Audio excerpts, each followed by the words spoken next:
Jim's pulled me aside and said, come on, we'll go outside. I said, go outside for what? And there's Jim sat with Parisa having a fag. I reckon this is one of the best Scotland teams in God knows how many years. And I'm not part of it now. And I want to be in there, and I still think I'm good enough to do it. Yeah, there was a fight. There was a fight in a kebab shop. There is a side where I can now smile about it and, you know, make a joke of it. But at the time, it was one of the toughest points in my life. It was serious. This Ryan Wilson, like, I says, he's all right. I says he's a top lad, and you could see he didn't like you. Yeah. As in, I'd say close to hating you.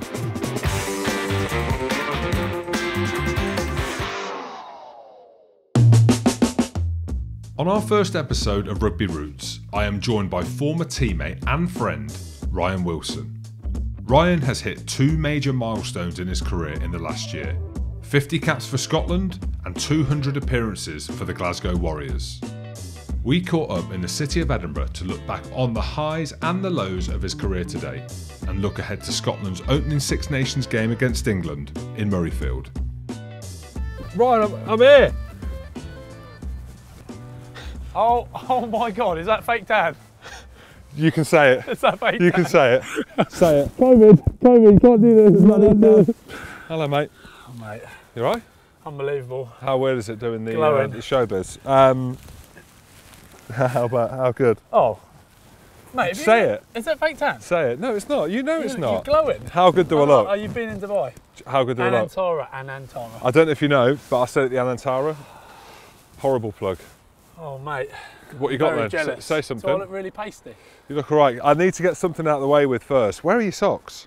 Here. Okay, that's the new thing. And Vans as well. This is On the showbiz. shoe, look, I've got holes in them. This is showbiz, mate. Look at us. Ryan, this is nice. I walk down memory lane. We're walking extremely slow, but this is show business Very slow. that you are now finding yourself falling into or mapping away. Well, yeah, the worry is Intermedia. you talk about memory lane, like as if I'm retired. I'm still going, mate. Yeah, well, I'm trying to segue into how are you? You are looking well. Not that you're very similar to me, but a fine wine. You're looking well. Thanks. Are you limping? Are you all right? Are you energised with rugby still? How's life? I'm all right. Usually I would be because you're knocking your pan in every week, but with COVID, it's just an absolute shambles. Every 2 weeks you're suddenly getting a bit of time off, and you know, now you want to rest, you just pretend you got COVID. How hard's it been during COVID? Oh, I mean, that first bout of it, we were training here at Murrayfield actually, driving through, and we were segmented to lanes, 5 metre lanes, and it was just the worst kind of fitness, just running up and down the pitch. No rugby ball involved, nothing, like gymming on your own, which I didn't do. Mate, I turned up, Barks was laughing his head off, I turned up after that COVID block 10 kilos lighter. Mate, I'm 99 kilos soaking wet at the moment. You look great. But I turned up 10 kilos lighter because I did the house build, obviously, and just did nothing during it. You got the magic number cap of number 50, which was slightly unexpected, maybe. Wow, it was going to come at some point. Of course it was. Yeah. I see it coming. So when you get your first cap, when we got our first caps, there is all that kind of hysteria and the emotion, the fans and everything that goes with it that we've built up to getting. When you got your 50th, yeah, it was very different. Did you see it coming or not? Because you're on the magic 49. Mate, Yeah, you can I see, thought it happening all the time. I thought it got away from me. I was like, when am I going to get this chance? Because I've been playing pretty well. I thought I'd been going all right. But it seemed from the outside you were nowhere near it. It seemed like Cheers, you'd done something to piss Gregor off. Yeah. And it was like you're on that 49, because it is a thing, isn't it? Because people are saying like you count caps or whatever, but when you get to 48 and you get to 49, it is a case of you want number 50. Like you want it, don't you? Because it is a thing, it's a milestone. What, the watch or the... Oh, yeah, I wanted the watch. Did you get, oh, they're still doing the watches? Yeah, oh, they're still doing the watch. Lovely. They didn't actually get me watch. But What watch is it? an Omega. Oh, it's the same one. Yeah. Same one. Yeah, Well, yeah. of course it is. It's the set watch. But what was it like, your 50th?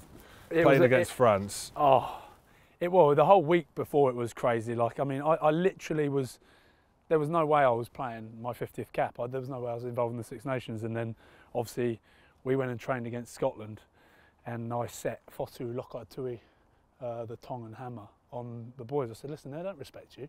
You know what it's like when a club trains against the national team, you go in there and you're told what to do. They say it's shoulder on, they're absolutely melting you. they're saying it's touch, they're putting the shoulder on, you know what I mean? There's no rules around it for them, whereas you're the ones that have to like tiptoe around. So on the drive over, I actually said to Foto, I said, listen, they're not going to respect you know that. They're gonna say it's shoulder on, but they mean full contact. So you make sure you go for it, Foto. Okay. Was he out of contract as well? He was out of contract. So we've turned up and off Foto's gone, and he is absolutely melted, Matt Fagerson. And listen, I get on with Faggy, but I was loving it. I thought brilliant, and he's he's taking him out of the game. Who's got a passport? Anyone? Wilson? So how did that go down? So Matt Fagerson's gone down, and again, we don't want to smile about people getting injured, but ultimately, mate, there's an opportunity there. Did you think at all, did you know you were next off the rank? And I say this, like, people might be watching this thinking it isn't like a big story. They probably don't even remember it, or they do remember it, you know, if they're avid Scotland, Ryan Wilson, Jim Hamilton fans, of course they remember it. But for you, the reason why we're talking about it, because it is so big, and obviously what happened in the game as well. Did you know when he went down? Jim, I hadn't even been in the squad. That's what I mean. You've got to be in the squad to be in contention. Literally, I was there with a negative COVID test, and my passport was 10 minutes down the road, so I could get the missus to drive it up. All I needed was a spare pair of pants and a toothbrush, and I was there. And the funny thing is, I'd actually was giving Duhan van der Merwe some stick in a session, like winding everyone up, trying to get in underneath their skin. And we almost had a bit of a Barney. He lost his head. Easy to make South Africans lose their head. So he lost his head, and I actually thought at the end of the session when Tooney pulled me over, I thought he was getting me over to have a go at me. Oh, here we go. This is it. I'm going to get told off again. But it was, have you got your passport? And I was like, yeah, it's in my bag. He goes, really? I said, no, of course it's not. It's in Glasgow, mate. And he said, well, you might need to get it. And told me, he said, listen, we need someone to come over to cover the back row. I said, well, when am I starting? Was it like, because... That was literally it. And I was stood there, the boys, we were going to Trevisa, and I said to him, mate, well, am I going to be involved? Because realistically, I need to go to Trevisa. I needed to play for Glasgow. And he said, oh, I'm not sure yet. And it was literally off the pitch, phoned Bex. She chucked some pants and socks and a passport in a bag. And off to Paris you went? And off to Paris I went in Magnus Bradbury's kit. Because there was like odd bits of kit everywhere, and you know they embroidered it with... I'm like, Billsy, mate, where's the kit? And he's giving me all sorts of kit, like left, right and centre. So suddenly I've gone from going to Treviso away to I'm in the airport with Magnus Bradbury's kit on, all the boys like still laughing, like, how is Wilson here? Like, couldn't believe it. And the oldest bloke there as well. To play a match in which France had to win by 21 points or something like that, everyone thinks they're going to win. Yeah. It was just a matter of by how much. Yeah. So you're thinking, I need to get off the bench.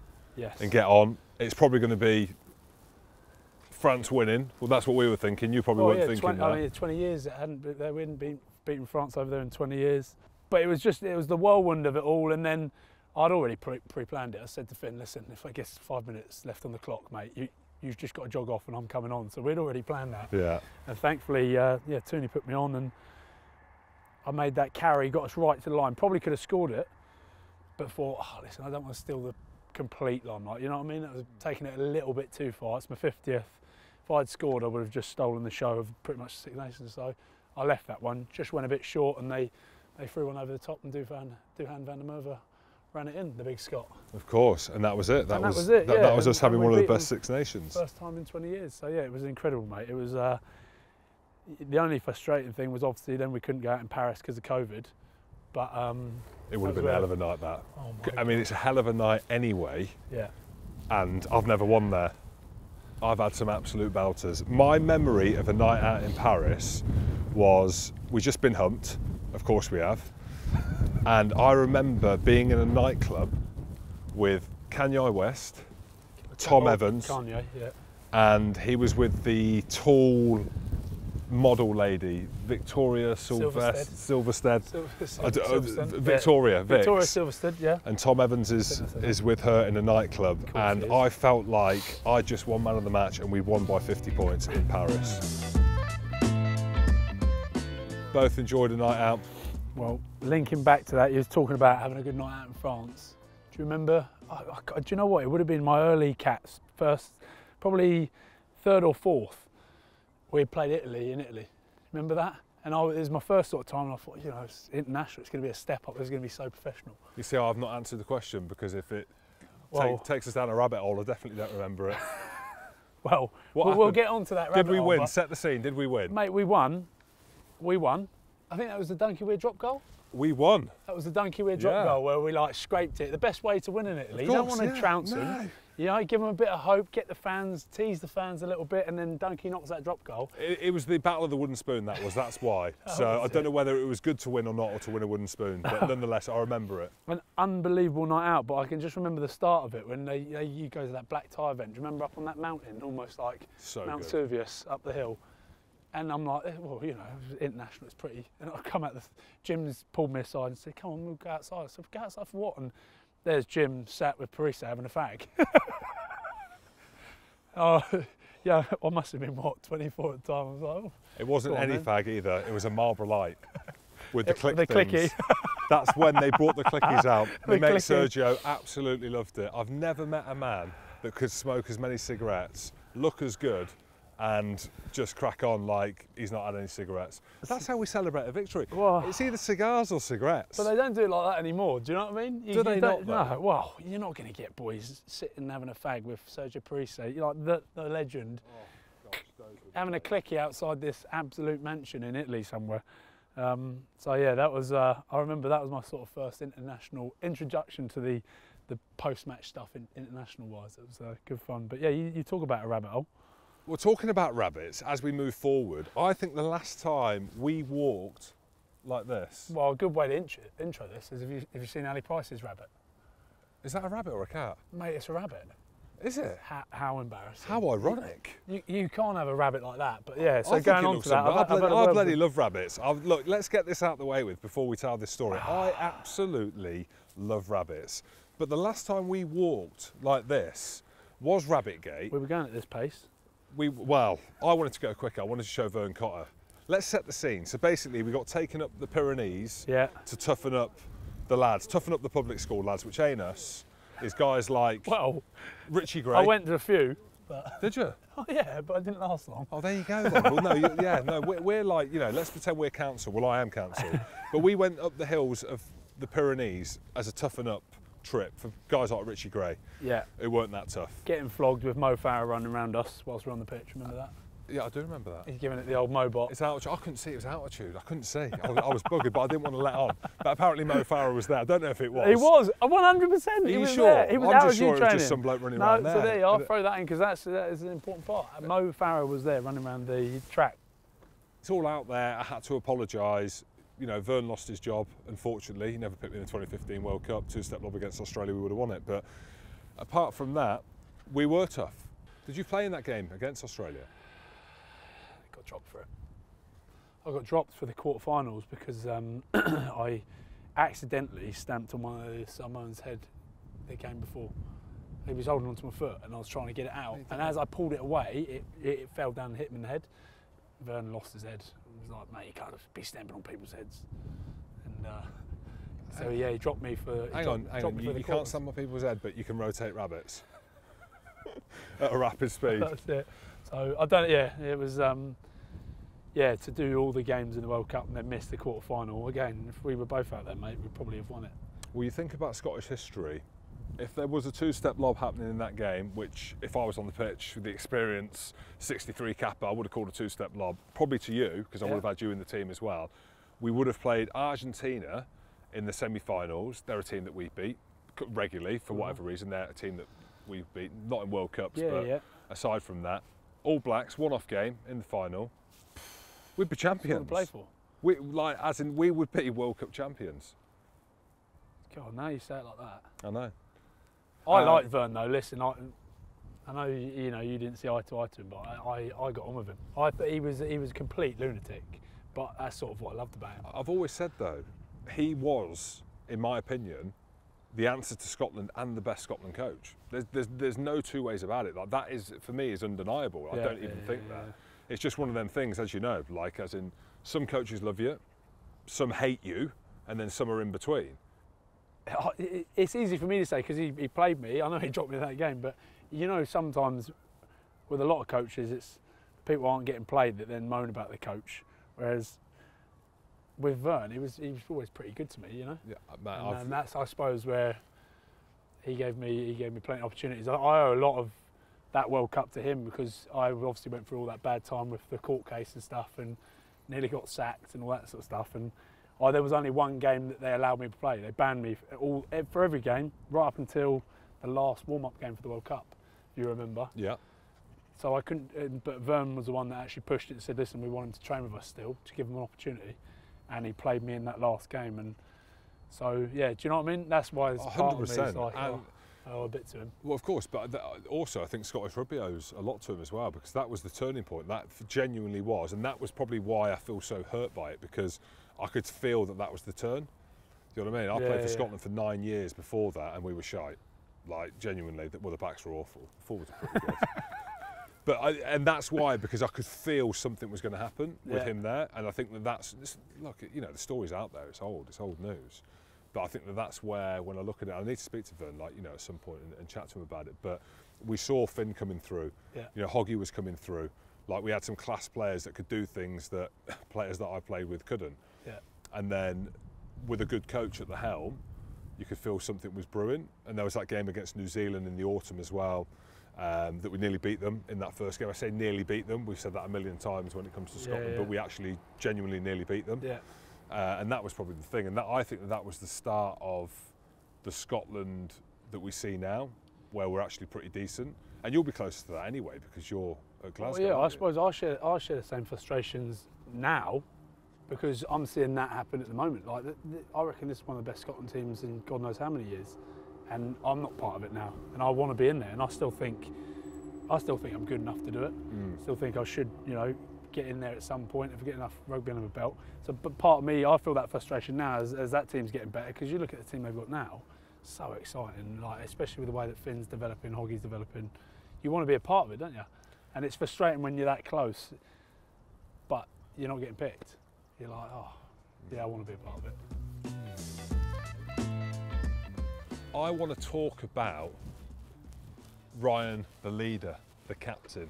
Now, again, not to draw similarities. Oh, here we go. We enjoy a laugh, we enjoy a crack, but trying to transfer that into being a captain and having a serious voice.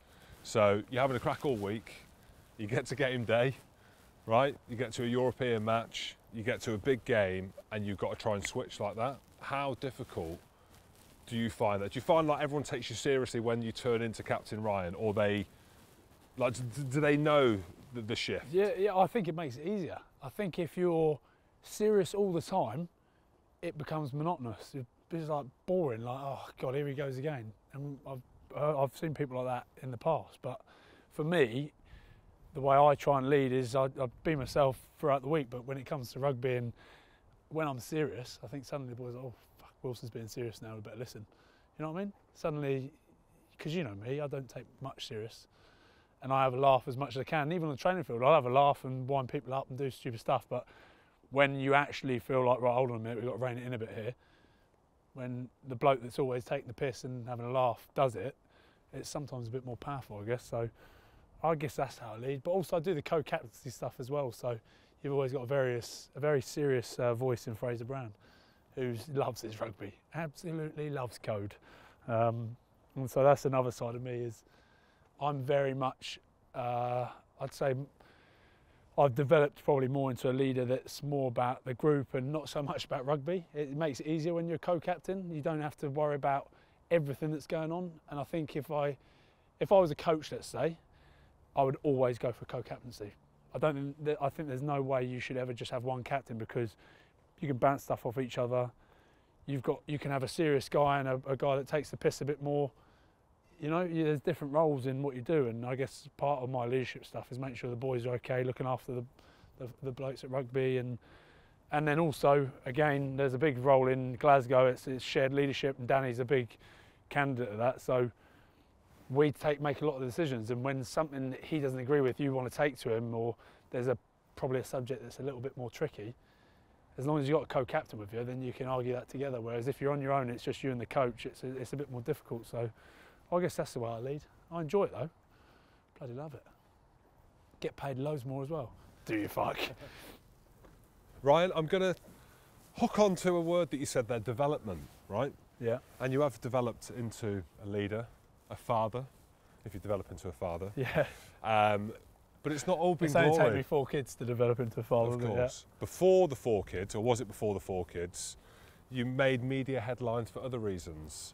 Can we go through that? How Banana Man and Spider-Man got caught up in a kebab shop brawl or ruckus? Did you have to sign an NDA? Are you allowed to talk about that? Because I think it's important. No, yeah, I can talk about it because, like you said, I think that's all part of my leadership. Is if you've got a leader that's pretty much been through everything, then you know what I mean. You're selling it to me. He knows how to talk to the boys about stuff, and I can put myself in the shoes of people that fuck up. So it's all part of it. But yeah, I don't remember any Banana Man or Spider-Man being there. I remember a Batman. Oh, okay. Yeah, I just saw Banana Man in the paper, but maybe they messed it up. No, I think there was a crayon floating about. You can't just throw in, there was a crayon floating about. There was a man or a woman dressed as a crayon. Was it a man or a woman? You can't say, you don't need to say who. Not sure. No, it wasn't someone we knew. It was, listen, I suppose to go serious on it, because what happened? There is a side where I can now smile about it and, you know, make a joke of it, but at the time it was one of the toughest points in my life. It was serious. I remember hearing about it, and then the media got wind of it. Yeah. And I was, even myself, who'd been through a few things, worried about me. I was like, if there's a crayon involved, then this is serious. Yeah, listen, it was, you know, we all make mistakes in life, and I won't go into depth of it. I still hold my hands up and don't think I did anything wrong. But what happened. It was all the bits afterwards. It's just the way it dragged out and how long it dragged out for. But you know, I just go back to it, and yeah, there's a part in my life where I suppose I learnt from and use it now, even now, I suppose, and it makes you the man you are eventually. Like, you know, you look back and you say, oh, I wouldn't change a thing. You know, I would change it. Well, what was it? Was it a fight? I'd get my 3 months payback if I could. Yeah, of course. Well, you did get that. I mean, yeah, there was a fight. There was a fight in a kebab shop at the end of a night, which went, you know, which happened, and it happened, and someone got hurt, and it went to court, and I ended up getting, I think I was banned for 6 months. I got banned for 6 months and got 3 months' pay taken off me. And at the time I had 2 young kids, so you know, it was, again, I put myself in that situation, so it was my own doing, so I can't, you know, feel sorry for myself, but it was a tough old time, and as we mentioned, it was right before a World Cup. It took me out of the Six Nations. It was right before the 2015 World Cup, so it put a lot of pressure on me. But honestly, Jim, I look back at it and think, I'm a big believer of everything happens for a reason, and it probably put a hell of a lot more pressure on me to do a lot better during that camp up in the hills, made me go a bit faster, and it made me push a little bit more, knowing that I only had one opportunity. I had that one game before we went to the World Cup to prove myself. Had I played in all 4 tests, I might have been crap and not gone. So yeah, it was a stupid one. There was definitely a crown involved, because I remember Nico thinking the police asked Nico Matawalu to come into the station because they thought it was the crown. I wasn't the crown. And I said, well, you don't need to go. No, I'm going to go and tell them. I was like, yeah, but Nick, you weren't the crown, so you don't need to go. Just tell them you weren't the crown. No, I'm going to go. No way. Can you tell us who the crown was? Yeah, genuinely don't know. To this day, I don't think anyone knows who the crown was. Crown was in the background floating around. I reckon there might have been a super fan that got dressed up as well. Might have been. But hey ho, Jim, we all do, you know, silly things and love them, don't we? Yes, we do. So Ryan, when you're playing these roles on the pitch of captain, leader, maybe not so much the funny man, well, you are the funny man on the pitch. When we played against each other, we've had a crack in the past as well. You also get under the skin of opposition, and we've seen many occasions. It's now, as the media grows and there's podcasts out there and lads are opening up who are retiring, Rob Carney. Yeah. It was funny actually, I did some TV work with Rob Carney. He's like, what's this Ryan Wilson like? I says, he's all right. I says he's a top lad, and you could see he didn't like you. Yeah. As in, I'd say close to hating you. I was at Saracens, the England lads. Oh God, I can imagine. Well, they didn't like me. Hated you. Yeah, I know they didn't. Do you know what I mean? And then obviously, I've heard our old mate Faz doesn't get on with me. Of course, well, Faz doesn't get on with anyone. But Munster, they hate you, right? So how do you deal with that? One, And we know that there's a reason around it. You like to get under the skin of players. You play dirty, you play hard, like however you want to look at it. Does that affect you? Do you like that? No, yeah, I think I always thrived off it. I enjoyed it. But genuinely, see the podcast, people are nice to me now because of the podcast. So I think they've actually, before, they would have never really known me off the pitch. But now you get clippets of me off the pitch and then they know what I'm actually like. People aren't like, oh, he's as much of a twat anymore. So it's actually helped me, which I don't know, does that annoy me? Maybe it does, because yeah, I do enjoy getting under people's skins. I honestly believe that there's so much of the game that is like mental and psychological. You can honestly beat a team like up top. You can get into players. You look at someone like Ellis Genge. Well, we've seen it in recent weeks. How much would you love to play against him? Back in the day, you were playing, what would be the first thing you do? You'd be straight into him. Yeah, you'd be holding on to him, you know he's going to react. Yeah. And I think that side of things, especially with how we play the game now, I mean, the refs are trying to ref it a bit more, but mate, if someone touches you on the face now, they're getting a yellow card. It's getting a bit soft. And you can wind someone up so easily that if they do that and they're off the field for 10 minutes, then your team have got an advantage.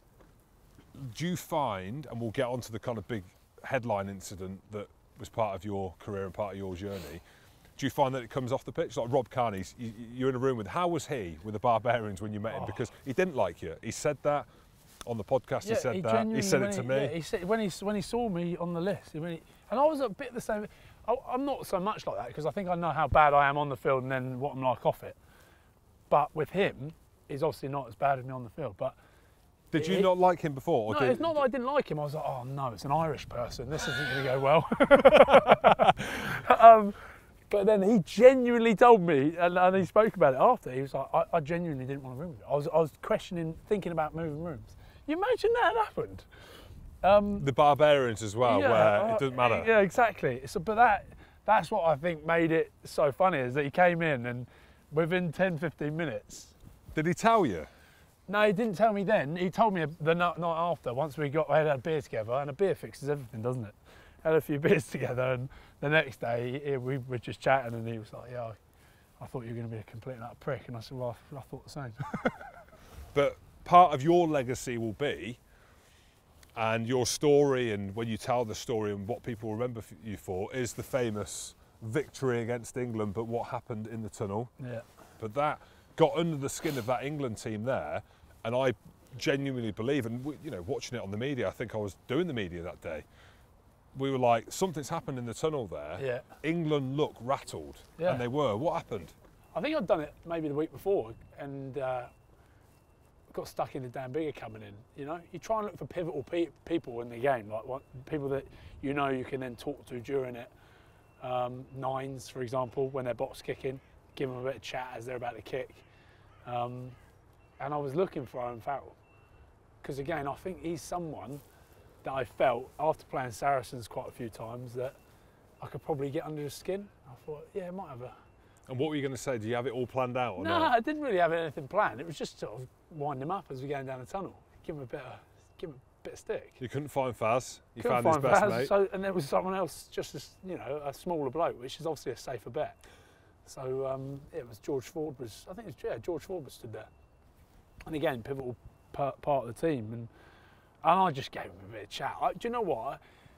I don't know what he thought I said to him, but I just gave him a bit of chat. But the funny thing was, Owen Farrell's back 20 metres. He knew something was happening. Because he could see me sort of leaning in and saying something. So he doesn't know what I said. He obviously knows what's going on. He's come steaming up behind and he's done the old forearm in the back and it's kicked off. I mean, I was just muttering words to George Ford, just telling him what we're going to do to him, etc. That's all I can really tell you. I don't really remember myself, but I remember Owen Farrell coming steaming down, just feeling someone jamming the back of me. And you know what it's like. I mean, when you come off the field, usually one team goes in, then the other team goes in. Where everyone's jacked up, ready to go, like, do you know what I mean? There's a lot of energy. There's a lot of energy at that point as well, because everything's been done. There's a lot of bodies in there. There's media. Exactly. You're going back into your changing rooms. You're about to have this big team talk, so people are like pumped up. And I'm thinking, here we go. We're going in at the same time with them. Which again, we're at home. We've got the crowd. We've got the upper hand. Why not? So he started it. pushed into the back of me and it's gone rolling down. I remember, I think I was seeing Princess Anne sort of, oh, bloody hell. Was she down there? I think she was down Let's there. just say she was. She was coming out. And I remember we went back into the change room after and Greg was trying to calm everyone down, like, boys. And he went in for a piss and he came out and he was like, no, actually, fuck that. And you could tell, it was raising it. It almost got us chewed up. It lifted us, you know? And yeah, basically, first time in 10 years, I basically won us the game. Ryan, last time I was on this pitch of Park, me and Nathan Hines were rolling around before a Six Nations game. I put my AC joint out the week before. Stephen Mucci, the physio who put fingers in your mouth and stuff and pressure points, had me and him rolling around out here. No word of a lie, there was dogs licking our boots and we ended up playing, probably lost, but nonetheless. What, they used to train out here? Well, no, we had to find a bit of pitch away from the main pitch. They were seeding, this is what it was like. This is what Scotland Rugby was like when I was playing. They were seeding the back pitches and there was only one pitch where the lads who were fit were training on. So we came out to Dogshit Park, as it's known, because there's a lot of dog shit here. Yeah, that's why I'm looking down. That's why I'm looking down. But yeah, this is where we did that. Anyway, enough about me. Yeah. Your career, you hit 200, which is a hell of a number, but a hell of a number for one club. Yeah. One club, man. Yeah, well, yeah. Is it going to end that way? Yeah, you never know, do you? You never know. Mate, I'll be going until I'm 40, so... Will you, though? Or, like, where are you in the stage of your career now? Because you see these numbers, right? You hear 200, you're thinking, mercy. You know, if he was a dog, put him down. If he was a horse, shoot him. But you seem like you're performing well. You seem like you're still enjoying it. Like your captain, Glasgow are going well. Like, how are you enjoying it? Is that 200? Is it just a number? Do you feel like you've played 200 games? Do you know what? Probably the biggest thing I struggle with now, I'd say. Honestly, I reckon I can go till I'm 40. Remember, I'm only 32. I'm not even 32. I think I'm 31. I'm one of 31 or 32. Early 30s. Right. I'm only just over 30. I've got plenty left in the tank. I've always got the chance of doing what you did, slip into the second row when I slow down a lot. I am small How now easy? to the second row. Why did you suddenly stand up straight then, yeah, just to let you know, it's not that easy. But I could always do that. But honestly, I think the hardest thing for me is seeing, like, literally all the people that I started the club with are pretty much gone. I mean, Richie Gray obviously went away, made an absolute fortune and came back. So he's there in body, but he's not there in person, is he? He's living in an absolute mansion in Glasgow. So he played it right. But I mean, the likes of Pete Horn and Chris Fazaro and guys like this, it's me and Booby Salad left, mate, which is unbelievable. Candy Shop. Bob Harley, yeah, Candy Shop, left. How bad is that song, by the way? How bad but good. Rob Harley, how many caps has he got for Glasgow? Over 250.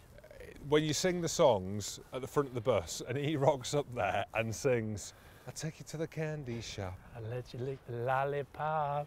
I mean, we just lost as well. Of course we did. And I was literally pissing myself. He's an interesting bloke. So yeah, I'm in a very special club, me and him.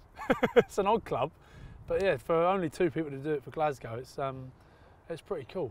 And do you feel like now as a club, I suppose Scottish rugby as a whole, but Glasgow especially because they've taken the lead on the two Scottish clubs that Edinburgh are coming through now, do you feel like there's that respect now in Europe, having beaten Exeter recently? I know you went on to lose that game and you lost to La Rochelle. You don't feel the respect there? Because I think it is. I think definitely when I talk about it, it's genuine. Like, I think, mate, bloody good team. Like Danny Wilson now has built something. Could have beaten Ulster in that first game of the season. Have gone well. A few inconsistencies this season. Yeah. But and we had a good turn up in like La Rochelle away, then beat Exeter at home. But even after beating Exeter at home, you hear them the next week. You hear them next week playing against someone else, and they're saying, "Oh, you know, there's a blip against Glasgow. You know, that wasn't us." And you're like, "Well, hold on a minute, we played all right." So yeah, I don't know. Part of me still feels like no, we still don't have the full respect. I suppose we need to go one further. We need to get past that quarter-final. We've got to the quarter-final quite a few times. It's always bloody against Saracens. That's the problem, and down there as well. So in Europe, I think we need to go one step further, maybe before people then start, you know, listening up a little bit about Glasgow. But oh, listen, I love it. It's certainly come on anyway since I joined 12, 13 years ago. I remember when I turned up to Glasgow, people didn't even know we had a rugby team. as captain of Glasgow, yep, and you beat Co-captain. co-captain. Captain sounds so much better. I know you said co-captain earlier. It doesn't sound as good. It doesn't. It's like vice-captain. Like I was vice-captain of Scotland for a game. It sounds shy. Yeah, but vice-captain. It's not quite vice-captain. It's co-captain. Yeah, very true, very true. But when you beat a team like Exeter, right? Yep. And the hysteria around that, and it was a big win because Exeter, former European champions, they're one of the best teams in England, and Glasgow are not as well known around Europe as an Exeter because of the story and everything that goes with it. So as captain, right, you play against La Rochelle, and people are like, right, Glasgow need to beat La Rochelle in order to qualify for Europe. They're at home, they should do it. Whereas actually on paper, and this is the point that I'm getting to, the salary cap and the profile of players, you shouldn't really win that game because of what La Rochelle have got, what Exeter have got, what teams like Leinster have got in the URC. Yeah. Does that ever come into your mind? So if you get humped by Leinster and you're like, well, it's Leinster, like look at them. Yeah, unbelievable. Like, of course they are. They've got, they spend, 10, 15, who knows, 20 million. There is no salary cap. Yeah. How do you manage that as captain? Is there like, we should beat them, or if we do beat them, that's great? But I think ever since we won the league back in 2015, that was almost a turning point. Maybe people started looking a little bit more at Glasgow, thinking, oh, they've actually done something now. I mean, the whole build up to that, we got to a semi-final and we lost it. Then the next year we won the semi-final, got to the final but lost it. Then made the final and actually won it. And I think after that, beating Munster in that game in Belfast, I think maybe people started going, yeah, actually, Glasgow have got something about them now. And then I think it was Connacht maybe that randomly won it the year after, but which stuck them on the map a bit. So you hope that things like that help, but I don't know. I quite like that teams underestimate us. I think there's always been a thing about Glasgow, and we always talk about the culture of Glasgow as a city and the people. There's a bit of dog about them, a bit of fight about them. there isn't there. Yeah. Like, as in Glasgow, that's what it is, eh? On a night out. Yeah. There's something about it, and that's what I've grown to love. I absolutely, people, it's such a cliche, when people say, this has become my home. It genuinely has, because I've been there 12, 13 years, Jim. With 4 kids growing up there. My 2 girls have got Glaswegian accents. Is that good or bad? That's good, because then they won't ever have boyfriends. And the wee man's got my accent. It's strange, but it's genuinely become my home, and I love it. And every one of my mates that comes up, it gets a bad rap, doesn't it, Glasgow? They're like, oh, hold on, it's rough, it's a bit of a shithole, and people get it and they go, oh no, this is amazing, love it. And the people make it, yeah. So I quite enjoy that people underestimate us, and that's how I think I want to keep it, And here's me on the east side in Edinburgh. Does that mean I'm posh or not? You are posh, yeah. I think I am. It makes you posh. I've noticed, my accent's got so much posher. I mean, it was broad Hebridean. As we sit amongst the stars as the sun sets in the beloved Murrayfield Stadium. 6 Nations, it's upon us. You were involved in last year's 6 Nations, albeit no fans at the end. 20 minutes. Where are we with Scotland? Every year, as a player, I said it, this is our time. The media said this is our time. We're going to say it 2022. It feels, because of the way the games pan out, England up first, Wales away, France at home, and I say that, France and England are up there as favourites, France especially, but we have them at home, away in Italy, and the Grand Slam decider away in Ireland. Where are we with Scotland? Do you think we can believe? You're on the inside with some of the players at Glasgow. I think we're in a bloody good place. One of the best places we've been in a long time. Like, as good as we were last year. But I think everyone else is up there as well now. Like, you look at the likes of France, Ireland, or Leinster, if you call them that, England, the amount, the depth they've got at the moment. Everyone's up there, except Italy. Which is the truth, but you just said that we're in the best place. A lot of people are saying that. From your perspective, what does that mean? Is it strength in depth? Is it the fact that Edinburgh are doing so well, Glasgow? Like, what is it? It's the fact that we're hoping Duhan van der Merwe's fit? Yeah, I don't know if he will be, but he's out. Touch and go. Is what I've heard, but I think you've got to look back at that Lions tour, take a little bit from that. Some of those guys got a good experience over there. Hoggy and Finn have got another year on them, so they're a little bit more wise. They know what they're doing, and then you're bringing in some pretty unbelievable talent as well to back that up. I mean, the likes of Big Sione Tuipulotu. Yeah, from the Highlands. Get that right. From the Highlands. Sione from the Tuipulotu. Highlands. Mate, he's actually got a Scottish family. But some people. Scotty dog, same thing. Yeah, but he's not just a 3-year bloke. He's got some Scottish blood in him, which, for me, goes a long way in the Scotland team. But you know what I mean. You've got some bloody good players coming in. We've got a lot more depth than we used to have, which is something we've always needed, I think, with Scotland. And I think that Gregor's probably got the blend right at the moment, and the boys have more of a say. You know, you've got Finn playing over in Racing, absolutely tearing it up. If you build more around him and let him do what he wants to do, you're going to be in a better place, aren't you? It works at Racing. Got good enough players outside him now that it will go there. We just need, I suppose, the forwards is another key point. We need a good pack to play off, and some of those boys, I mean, again, there's some experience in there, but there's guys that haven't played a lot of rugby. You know, look at Suz. I don't think he's played much rugby at all, and I think he'll get thrown in at the deep end and have to start straight off the bat. So that's probably a little bit of a weakness there. But no, all round, I'm pretty excited for the boys. It's going to be a good Six Nations. But like I said, also, mate, how good are all the other teams? It's going to be one of the most exciting Six Nations yet, I think. Class, Ryan. Well, as the sun goes down in Edinburgh, Beautiful, what a day. Mate, absolutely freezing. Absolutely loved it, though. Can you feel your toes? No, I can't. No, I can't. I haven't felt them for 3 years. But as the sun goes down in Edinburgh, here's to 200 more games for Glasgow. Here's to 51 caps. So one more for you. Mate, here's hoping. Here's hoping we train against Scotland this Six Nations, so I can, take someone out and get another cap. Cheers, mate. Were you looking at the finger? Is it a dead finger or that finger? Who's got worse fingers?